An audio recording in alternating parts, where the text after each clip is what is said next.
Welcome, this is Diego Accord here in the Ramblings of a Board Guy, and today I'm going to talk about my GTR. This is an R33 Skyline GTR, and it's my R33 Skyline GTR. So, had this for close to 2 months, but really couldn't drive it. Drove it a couple times, but weather's finally actually decent enough to do something. But anyway, this is it.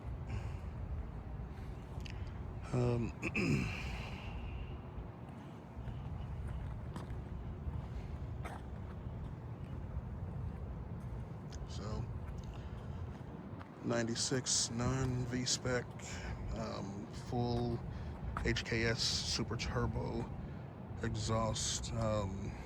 There's a Tomei downpipe, or is it Tomei? It may be a Tomei test pipe and the HKS downpipe. Despite not being catted, it is a very quiet car. You only really hear it when you're getting on it, and I'm not really a fan of the sound. Like, it sounds decent at that time, but it doesn't really sound decent otherwise, just for my taste. But if you've heard my Mustang, that's kind of how I like my stuff, a little rowdy. So anyway, let's go ahead and get in here and talk about it.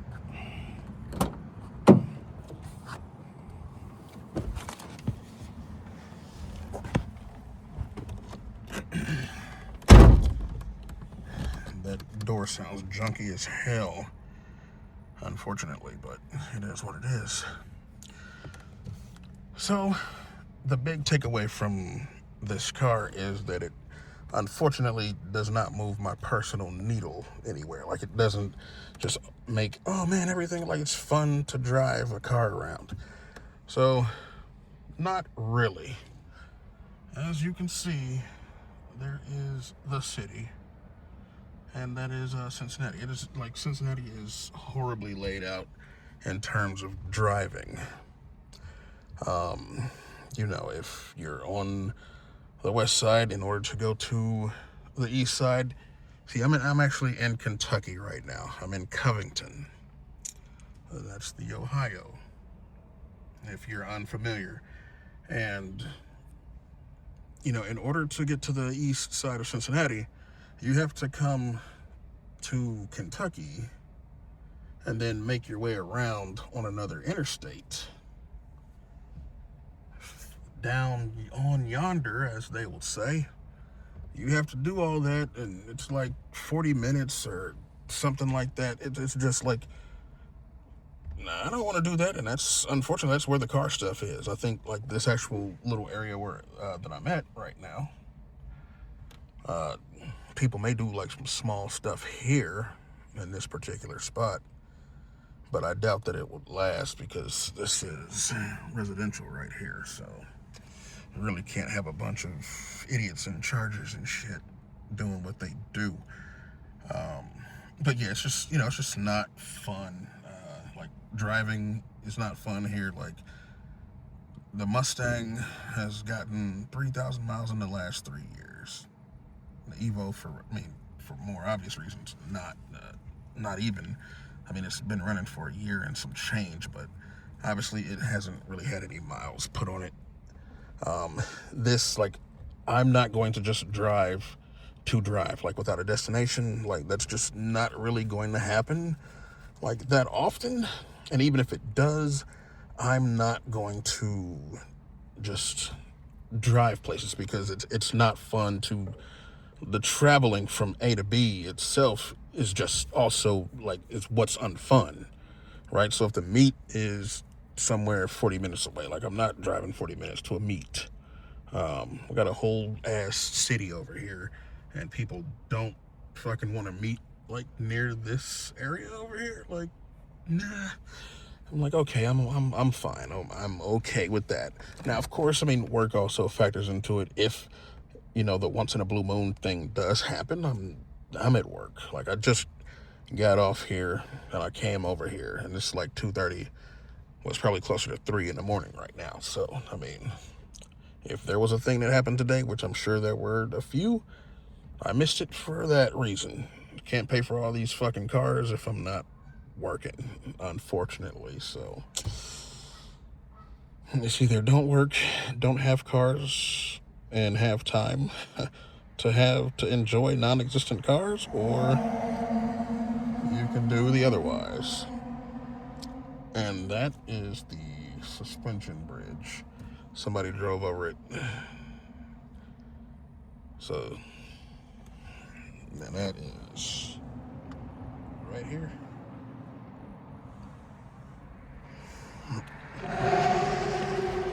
And another. So, anyway, this car, like I said, it doesn't move my fun needle because I don't enjoy driving here in Cincinnati. It's just not a fun place. The west side itself is fucking horrible, like the roads and streets, and they've been doing all these things to make it so-called safer, which they've taken like 2 lanes down to 1 lane and put all these speed bumps. So it's just like, brother, I'm not really even willing to go anywhere unless it's this time of night anyway. So if I have to go to the store, I'm like, I will go somewhere that's 24 hours, even if, like a lot of those places cost more. Like if I want a little, gallon of lemonade or something, yes, any store that's open, I can get that Simply Fresh or whatever it is, or for, $2.50. But if I go to a place that's 24 hours that does happen to have something actual brand quality like that, I'm gonna pay like fucking twice as much, at least $4. But to not deal with traffic and all that stuff, I'll do it. But anyway, the needle, this car, like, the only thing it does is really get attention, which the other cars that I have do as well. Like if I'm driving an Evo, people are, is that an Evo? Is it a real Evo? Which, that kind of sucks. It's just like it's the lesser version of buying like an 80s or early 90s supercar, and then everybody thinks that it's a fucking Fiero. I'm like, I finally bought my Lamborghini Diablo fucking SV, and everybody's, is it real? Is it real? That's horrible. It's just like, the Evo. Is that a base Lancer with a wing? Oh, man, look at the brakes. Look at a wide body. I was also asked that about this once. Is that a real GT-R? I mean, I didn't have time. This was like a guy next to me at the light and was like, hell yeah, it is. But, here's my thought on, like, GTRs and Skylines and stuff. Now, I did a video when I drove Omoshiro's R33 GT-R back in Japan in 23. And I don't think I said that twice, but I'm tired as hell. You're not paying for the car, because when I get in this car, like, I just drove my Mustang for the first time in like fucking 5 months, and I'm like, oh my god, everything is better about that car, and that's kind of crazy to feel that way. But I mean, it is. I mean, it should be, because it's a fucking 20 year newer fucking car. But objectively, interior's a better place to be. And I mean, in terms of subjective things, it's just whatever. Both are like, good looking cars and shit like that. And everybody's gonna fanboy over this. Obviously, that's just how that's gonna work. They're gonna fanboy over this. But I mean, it is what it is. It's whatever. The reactions are the only thing that, like, is what this car does. Which I kind of expected that. Because even in Japan, when I drove Omoshiros, I got reactions. And I'm like, this is Japan, and people still like, I mean, of course, a lot were tourists, but there were some like random Japanese that were like giving me thumbs up and whatnot. So I don't know. And also driving Omoshiros is part of what, you know, led me to go ahead and get this. I mean, a couple things that kind of led to that. First, not being able to take the Mustang to Japan. You know, I went to Japan twice in September, last September, to try to get that driver's license for the purpose of making insurance easy to get. Because that's still one thing, you know, it's still maybe possible to take a car over there, but the insurance question is, you know, I still can't answer that question. How do you get insurance without the Japanese license? The only thing that I've even remotely heard that's possible is you get the, you know, you have to go to the JAF office to certify your carnet, which is your document for temporary import. So you do that, and then you, there supposedly are some insurance offices that can give you the insurance needed for your temporary import.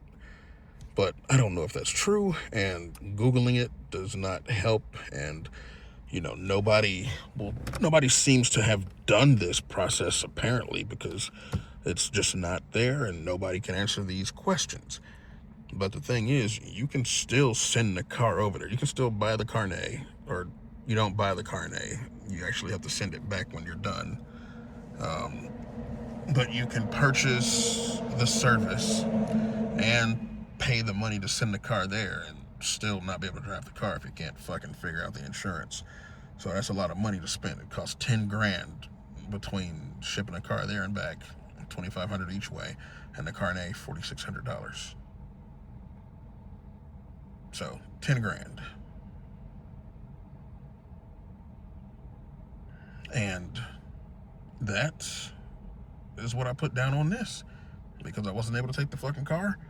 I'm like, I still want to do something, and you know, so I went ahead and got this.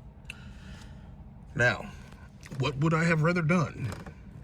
I would rather drive my Mustang. Like, you know, I went to Japan for a month in October of 23. And the only thing that would have made that trip better was if I had taken my own car. And that's just what I wanted to do. I wanted to go in October of 2025 for the month with the Mustang. And that pretty much, I'm like, if I do that, if I die the day I get back, I'm like, whatever. You know, it might make me want to do that, because, you know, when you go to you go somewhere like Japan, you're always like, oh my God, I'm back here. But, you know, then, you know, you do realize that Japan is as great as it is, at least on the outside, because it's Japan, but it's also because it's for them. It's by them, for them, and it's not for you to, you know, enjoy in the same way. Like, you can enjoy it as a vacationer with enough money in your pockets, but if you were to go try to live there, it just wouldn't be the same, which is unfortunate. Just, it makes me wish that I was Japanese. But who knows, when you actually think about it, if you say something like, oh man, I wish I was Japanese, like, now your ideal, when you know, like, let's say somebody like me, my ideal would be like, of course, I'm just like some Japanese guy that's into cars, that has a, you know, a cute little Japanese girlfriend or whatever, and that's just, you know, oh yeah, that would be fucking ideal, right? But I had a thought, like, what if you wished for that, and then you got something completely the fucking opposite? Or even if it wasn't like completely the opposite, like, let's say something that's like would be different. Like, you were Japanese, but you just weren't into the same shit that you're into now. Like, what if I didn't like cars? And, you know, there's all these Evos and Skylines and all this other bullshit running around Japan, and, like, I'm just a guy that, like, rides a bike and I don't care about cars. Like, now, of course, you would never know unless there was some other kind of shit going on, but, like, that would be a fucking thing. And then, you know, like, a more extreme thing is, like, what if you were, like, some kind of fucking NEET or something, and you were just, like, a shut-in, and you were just, like, a gross person? That would be fucking... that'd be a turnabout, wouldn't it? But anyway, so, yeah, the car, and, you know, I made a video at Daikoku talking about the GT-R when I drove that one, and my opinion of the car hasn't changed. Like, when I knew at that time, like, when you pay the money that you pay for these cars, that you are not buying the car. Like, I mean, it looks good, and it's just like, yeah, when you're just looking at it, it's like, it looks special. So it's like, it kind of does look like it's worth the money that it cost. And the reactions also tell you that. But at the same time, it's just like I said, when you look at car for car, I just drove my Mustang again, as I said, and it's like, that car's probably better in every single measurable way. And even being inside of it, like, interior-wise, just feels a lot better than being inside this. Like, this is shitty. But, like, I mean, you know that. You know that coming into a Skyline. Like, you should at least know that. I don't think we're at the point where if somebody from the U.S. has one of these, like, they've probably had objectively better cars before they bought the Skyline, because you don't have to pay that much to actually have a car that's objectively better than this. This is the most I paid for a car, and fuck, are my other three fun cars, aren't they? I mean, they're all faster than this, obviously, but aren't they all, like, better as well? Like, is an Evo 10 better than this? I mean, objectively, it is. S550 Mustang definitely is. A C43 AMG definitely is. They're all better. And they all cost less. I mean, a C43 probably costs more, you know, MSRP. And it's not that old. So, but it was old enough that I paid less than I paid for this. So, yeah. But yeah, I mean, in terms of what I'm going to do with this, I have no idea. Because I really, for the price that I got this for, I really can't lose money if I go to sell it. So, I mean, there's that. But also, you know, I do want to hear it sound like those, you know, those videos that you would listen to in the early 2000s and shit online, where they had that. I'm like, man, this just doesn't sound like that. I'm like, I had an E46 with a catless long tubes, and that sounded more like, you know, that sound that I would want from this than this actually does.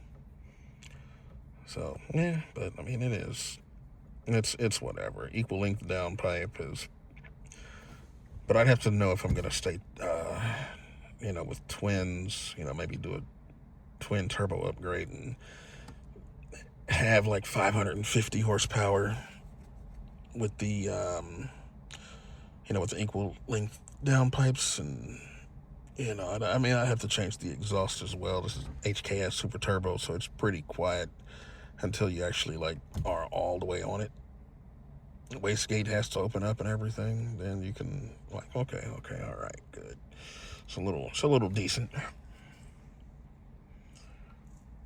But it's not like you can be you know, it's not like you can do that all the time. Like, just full throttle here and there and whatever.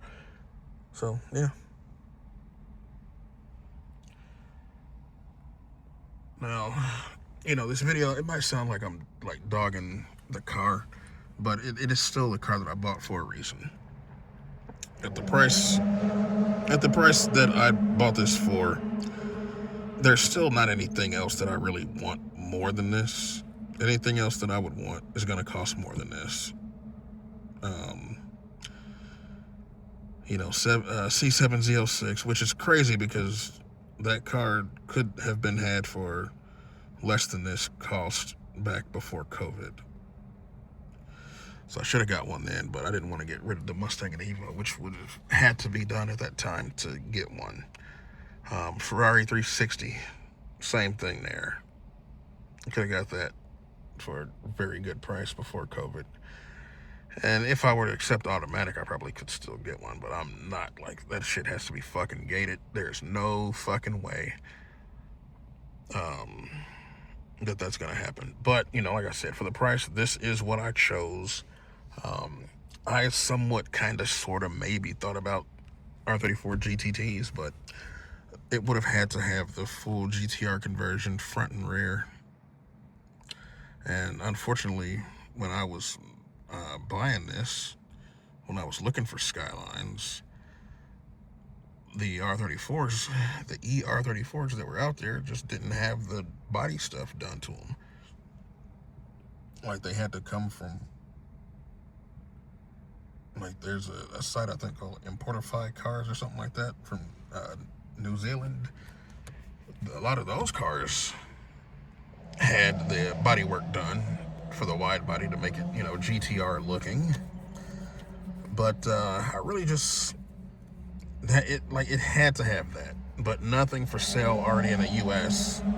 No GTT for sale in the US had that. You had like the either stock look, which not real, like, that would have been preferable to most of them because most of the GTTs had the Altia kit, which just, you know, I mean, it's from the factory. It's a factory thing, but it looks like some shit a Fast and Furious Need for Speed racer would put on the car. So I don't like that. Or it would actually be a racer body kit on it with, you know, the narrow fenders and shit. So nah, I couldn't do that. But, you know, in the end, if it didn't have the GT-R badge on it and actually deserving of the GT-R badge, I think that was like, nah, I'll just get the 33 GT-R. And, you know, the only thing I would really want from the 34 would be the 6-speed. And that's especially if I was going 4-speed, like in the car. Because 33 is actually my favorite looking one. And this right here, this A-pillar, and that curve right there on that C-pillar, that's the reason that it's my favorite Skyline. In the 90s, you know, a lot of Japanese cars had these curved A-pillars. You know, that on the outside, is, you know, obviously on the outside it's a lot thinner than what this looks like. But that design was a thing. I mean, S14s, a lot of other Nissans, most of the Hondas from the 90s had these little thin curved A-pillar windshield trims. You know, starting with like EGs and like even CB Accords and DC Integras, EKs and all that stuff, those 90s cars. That was just a design thing that was just common with the Japanese stuff. And I've always loved that view. And the 33 has it. The 32 does not have it. It has, you know, the more square design, and then the 34 goes back to more square design. Now, I'm not saying like, oh, I'm gonna kick an R34 GT-R out of bed. I'm not shit. I think if they weren't 100, plus, I'd probably get that just because of, because of the 6-speed.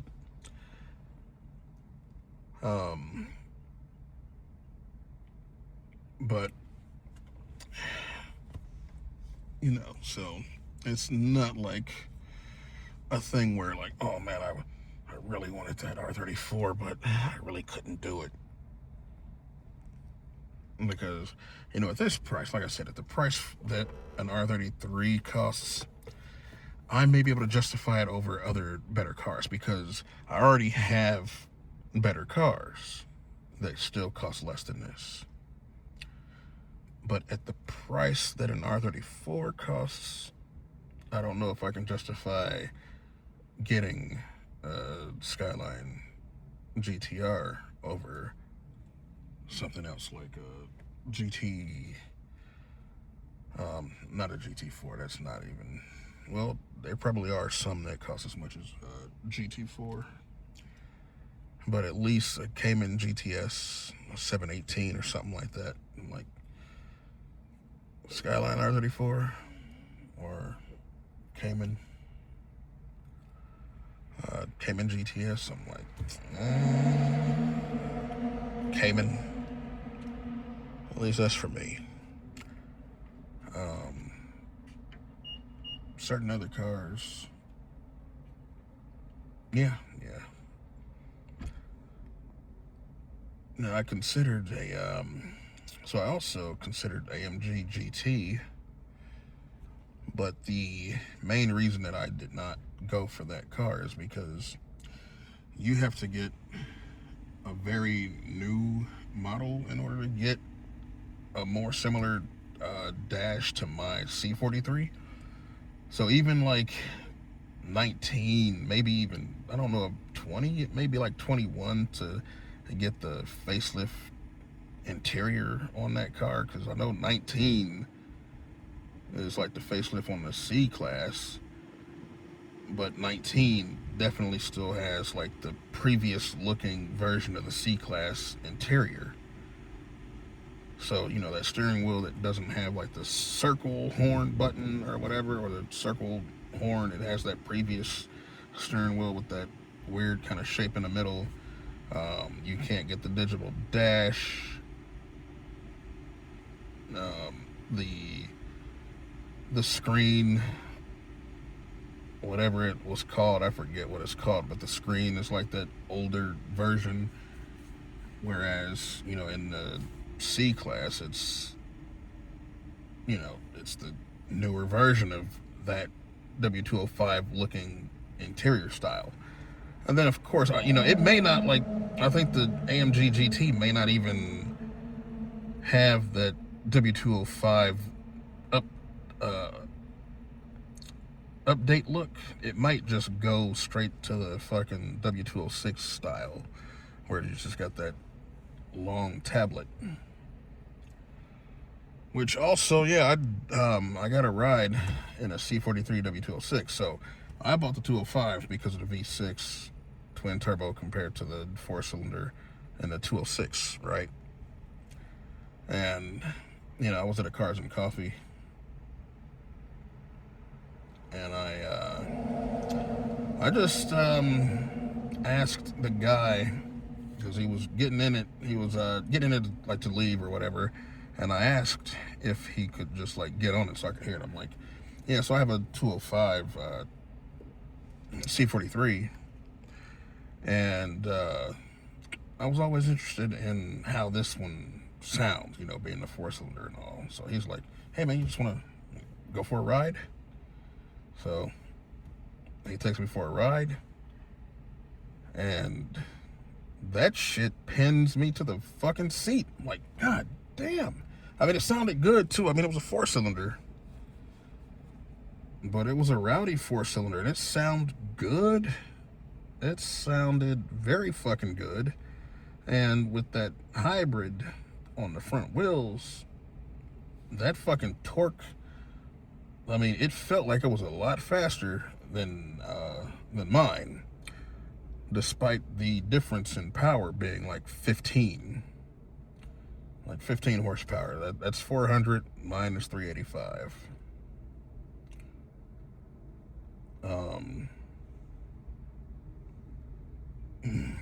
Yeah, that guy got out of his car when I pulled up, like, oh my God. And that's the thing that you're gonna get with this car. People kind of like freaking out. But yeah, so that, I think that's gonna kind of be it with this car here, or with this video at least. I still believe I need to talk about the trips that I took in September to try to get the licenses, or to try to get the license, but that'll be an upcoming video. I don't know if I'll be driving this at that time, but we'll see. And if so, I'd probably just come back over here to do the video. This is a nice little setting over here, I think, so not too bad. But that's gonna be it. Bye for now.